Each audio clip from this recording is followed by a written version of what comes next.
So this is our basic standard package through the State Patrol with our drone program.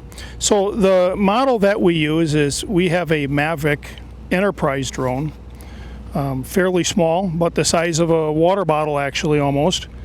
And it's actually a very, although it's small, it's actually a very advanced setup on this system. And we have probably about 25 to 28 minutes of flight time. It has an excellent range. It actually exceeds the range that normally we would fly. We stay within visual range. And it has the ability to take video and still picture in high definition and has a zoom capability. So the camera itself is stabilized once we're in flight, so the camera doesn't move.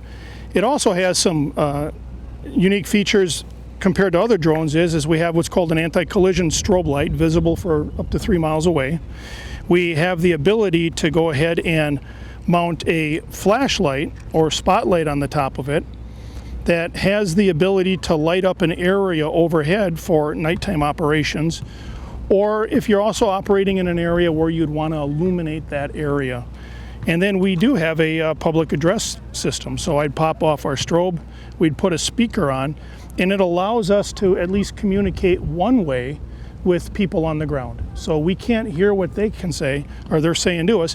What we do is we identify ourselves, and we would ask them questions and ask for a audio or a visual response. Raise your hand if you can hear me.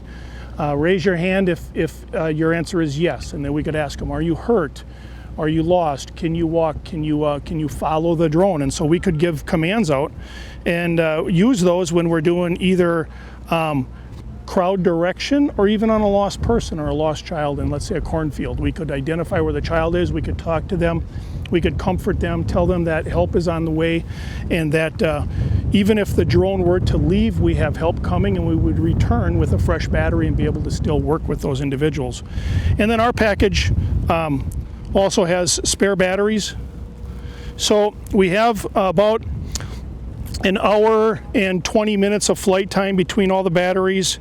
We use a smart controller, which allows us to view actually everything that the camera sees, and it goes ahead and toggles back and forth between a map view and the camera view.